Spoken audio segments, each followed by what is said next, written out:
We're tightening the sanctions against Russia, specifically on the shadow fleet. We had an intense discussion about the shadow fleet, and we have seen that we have to work on further options, building on the experience that you have here in Estonia with the shadow fleet, and the Finns have also with the shadow fleet. So we want to draw on your experience and tighten and sharpen the sanctions against the shadow fleet. Thank you very much. Dear Kristen, thank you very much for welcoming me here to Emery Air Base. Indeed, I've been here 7 or 8 years ago. I remember it was the first Russian invasion in Crimea, and we had just started the principle of air defense here in Estonia together with other allies. It's for me very impressive to see how much infrastructure has been added since then. So Emery plays a key role in Europe's rapidly evolving defense infrastructure, and congratulations for what you have built up here. Dear Kristen, the risks that Estonia has long warned us about what Russia is concerned have now materialized. We see Russia's brutal war against Ukraine, and it is very obvious, and that's your daily experience, that Putin will not stop. And this is why it is so crucial and paramount that we are consistent in our support, ironclad support for Ukraine, and that we care for our own defense posture.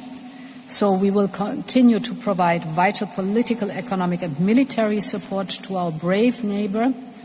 We're tightening the sanctions against Russia, specifically on the shadow fleet.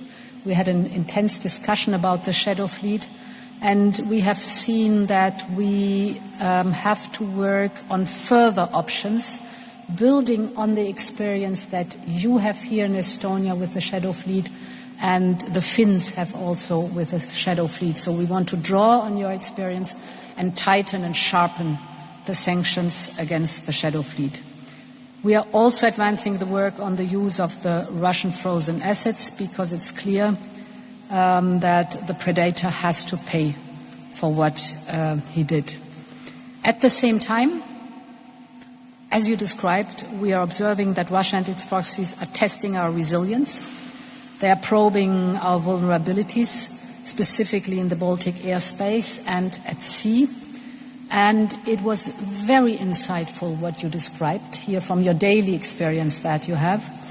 So it's for me very clear also that we have to have a new approach to the new strategic importance of the Baltic Sea. We have to raise the attention what the strategic importance of the Baltic Sea is concerned. Against this backdrop, we have to strengthen Ukraine's defense on one side, and we must take greater responsibility for our own defense posture.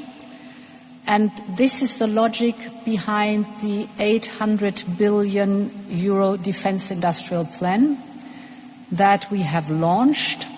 150 billion of it is the SAFE instrument, a joint procurement instrument. With SAFE, we are producing the capability that Europe needs most. So whether we're speaking of drones and missiles or cyber defense or the whole space dimension, with SAFE, we will work, for example, on a comprehensive European air shield, not only to protect our airspace, but also as a strong symbol of European unity in defense.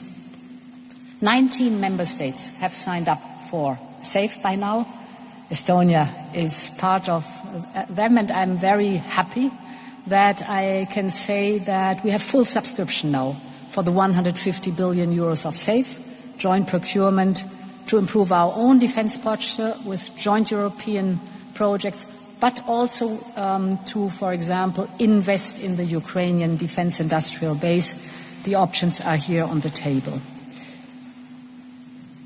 Member States have indicated that they will also use the SAFE instrument to support the Ukrainian defense industry, and I think this is a win-win situation, because on one hand, for example, we can invest in the drone production to improve our own posture where drones are concerned. On the other hand, this creates also additional revenue for Ukraine through the European Union.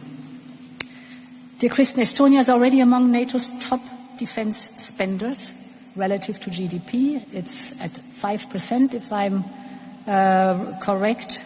On top of this, you have asked for budget flexibility to boost spending, defense spending, under the National Escape Clause. 15 member states have done the same, so we are rapidly investing more, we are investing better, and we are investing European. Now, if I look forward, there are 3 different main tasks we have to work on. The first is indeed our own European defense posture. In October at the European Council in Denmark, the informal European Council, the Commission will present the roadmap for Readiness 2030, where we analyze the gaps that we have and how to fill them. And our aim is that by 2030 we have significantly filled all gaps that we have identified today. The second parallel path is, of course, that we strengthen Ukraine's defense posture. And the third element is for the long term. It is our long-term new modern European budget that the Commission has just proposed. Here we put a strong focus on defense. We are increasing by 5-fold the defense investment in the proposal and 10-fold military mobility.